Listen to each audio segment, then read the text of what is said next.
Rangan run out ஆகிட்டு வெளியே வந்ததும் உள்ள போற அடுத்த பேட்ஸ்மேன் கிட்ட தங்கத்துக்கு ஸ்ட்ரைக் கொடுக்க சொல்றான். அவளும் அதே மாதிரி தங்கத்துக்கு ஸ்ட்ரைக் கொடுத்ததும் தங்கமும் சீனியர்ஸ் எல்லாம் பிராக்டிஸ்ல கிண்டல் பண்ணதெல்லாம் நினைச்சு பார்த்து அடுத்து போட்ட பால ஹெலிகாப்டர் ஷாட் அடிக்க எல்லாருமே கேட்சான்னு பார்த்தா அது சிக்ஸா மாற கேர்ள்ஸ் டீம் அந்த மேட்ச்ல வின் பண்ணி அதை பயங்கரமா செலிப்ரேட் பண்றாங்க.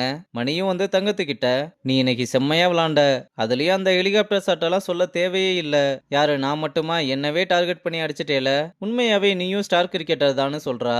அப்புறம் ரங்கனும் வந்து நான் மேட்சை பத்தி பேச போறது இல்ல, உங்களை பத்தி தான் பேச போறேன்னு பசங்க கிட்ட நீங்க உங்க ஈகோவை மட்டும் தள்ளி வச்சிருந்தா இந்த மேட்ச்ல வின் பண்ணிருக்கலாமோ என்னமோ, எனிவே இந்த மேட்ச்ல நீங்க தோத்ததுனால இனிமேல் டீம்ல எந்த சேஞ்சஸுமே இருக்காது, நாளையில இருந்து உங்க ஈகோவெல்லாம் வெளியே தூக்கி வச்சுட்டு வாங்கன்னு சொல்லிட்டு போறான். அப்புறம் நைட்டு மணியும் தங்கமும் மேட்சுக்கு முன்னாடி அவங்க 2 பேரும் சண்டை போட்டதெல்லாம் நினைச்சு பேசி சிரிச்சுக்கிட்டு இருக்கும்போது அனு மாறி மாறி கால் பண்ணிக்கிட்டே இருக்க கால் அட்டன் பண்ணி ஸ்பீக்கர்ல போட சொல்ல அவனும் ஸ்பீக்கர்ல போடுறான். இன்னைக்கு கிரீஸ் வந்து கஃபேல நடந்ததுக்காக சாரி கேட்டான், அப்புறம் உன்கிட்ட சாரி கேட்கணும்னு நம்பரெல்லாம் கேட்டான், ஆனா நான் தான் கொடுக்கல, இனி அவன் நம்ம விஷயத்துல தலையிட மாட்டான்னு சொன்னதும் ஆனா நான் தலையிடுவேன்னு தங்கம் சொல்ல பொண்ணு வயசை கேட்டதும் யார் பேசுறது மணிக்கிட்ட கொடுங்கன்னு சொல்றா.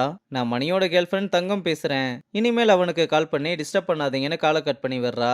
இங்க அனுவும் தங்கம் பேசினதை நினைச்சு சோகமா இருக்க மாப்பிள்ள வந்து என்னாச்சு மணியால எதுவும் பிரச்சனையான்னு கேட்க என்ன கொஞ்சம் தனியா விடுன்னு சொன்னதும் அவனுங்களும் அங்க இருந்து கிளம்புறானுங்க.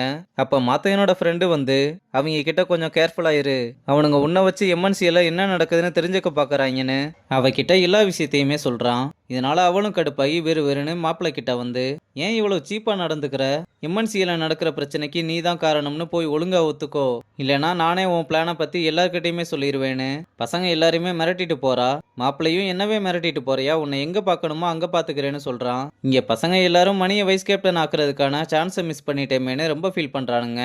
ஆனா மணி மட்டும் மாத்தையனோட கேப்டன்சி அவருக்கே திரும்ப கிடைச்சதுனால சந்தோஷப்படுறான். அப்புறம் ரங்கன் வந்து பிராக்டிஸ் ஸ்டார்ட் பண்ணலாம்னு பசங்க எல்லாரையுமே கூப்பிட மாத்தையனும் நான் பசங்க கிட்ட கொஞ்சம் பேசணும்னு பர்மிஷன் கேட்டு எல்லாரும் முன்னாடியுமே ஜாக்கி கிட்ட அன்னைக்கு ஏதோ ஒரு கோவத்துல அடிச்சிட்டான்டா, நான் பண்ணது தப்பு தான், நீ என்கிட்ட பேசாம இருக்கிறது ரொம்ப கஷ்டமா இருக்குடா, நீ என்ன அடி மிதி என்ன வேணா பண்ணு, ஆனா பேசாம மட்டும் இருக்காதடான்னு மன்னிப்பு கேட்டாலும் அவன் அதுக்கு ரெஸ்பான்ஸே கொடுக்காம போறான். இதனால ரங்கனும் கொஞ்ச நேரம் கழிச்சு ஜாக்கியை கூப்பிட்டு உங்க ஃப்ரெண்ட்ஷிப்பை பார்க்கும்போது என்னோட ஃப்ரெண்டோட ஞாபகம் தான் வருதுன்னு ரங்கனோட ஈகோனால அவன் ஃப்ரெண்டோட லைஃபே போனதெல்லாம் சொல்லி ஒரு நல்ல ஃப்ரெண்ட்ஷிப்பை நம்மளோட கோபம் ஈகோனால லூஸ் பண்றது அப்ப தெரியாது, ஆனா ரியலைஸ் பண்ணும்போது அது லைஃப்ல பெரிய இம்பாக்டை கொடுத்துட்டு போயிடும், பல வருஷம் கழிச்சு யோசிச்சு பார்த்தா அதெல்லாம் ஒரு விஷயமே இல்லைன்னு தோணும், என்கிட்ட கேளு நான் சொல்றேன் லைஃப் என்ன காட்டுச்சுன்னு, உன்னை அடிச்சதுக்கு அப்புறம் அவன் என்கிட்ட வந்து ரொம்ப ஃபீல் பண்ணான்டா, என்னதான் இருந்தாலும் அவன் அடிக்கிறதுக்கு முன்னாடி யோசிச்சிருக்கலாம்ல, அவன் ரிகாப்ல அம்மாவை சேர்க்கறதுக்கான காரணமே நீதானு தெரியுமா, யோசிக்காம உன்னை அடிச்சதுக்கு அப்புறம் தான் அவனுக்கு கோவம் எங்க இருந்து வருதுன்னு தெரிஞ்சிருக்கு,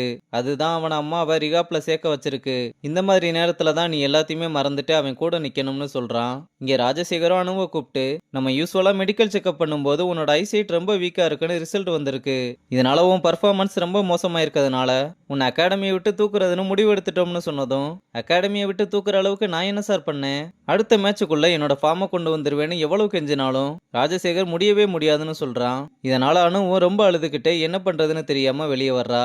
அங்க கட் பண்ணா அம்மாவால சரக்கு அடிக்காம இருக்க முடியல, தயவு செஞ்சு எனக்கு சரக்கு வாங்கி கொடுன்னு ரொம்ப அழுகுறாங்க. மாத்தையனும் உனக்கு நான் இருக்கேம்மா இதெல்லாம் மாறிடும், நீ கொஞ்சம் அமைதியா தூங்குமா நான் உன் கூடவே இருக்கேன்னு அவங்கள சமாதானப்படுத்தி மடியில படுக்க வச்சு தூங்க வைக்கிறான். இங்க ரிஷியோட அம்மா கால் பண்ணி அப்பாவோட பிசினஸ் திவாலாகிருச்சுன்னு அழுதுகிட்டே சொல்ல சரி இப்ப அப்பாவை எங்க, அப்பாவை போலீஸ் அரெஸ்ட் பண்ணி கேஸ் ஃபைல் பண்ணிட்டாங்க, சரி லாயர் கிட்ட பேசுனீங்களான்னு கேட்டா அவங்க ரொம்ப அழுதுகிட்டே எனக்கு என்ன பண்றதுனே தெரியல, எனக்கு ரொம்ப பயமா இருக்கு நீ வான்னு கூப்பிடுறாங்க. ரிஷியும் நான் வர்றேம்மா நீ அழாதன்னு காலை கட் பண்ணிட்டு அவன் ரொம்பவே ஃபீல் பண்ணி அழுகிறதோட இந்த எபிசோட முடிச்சிருக்காங்க.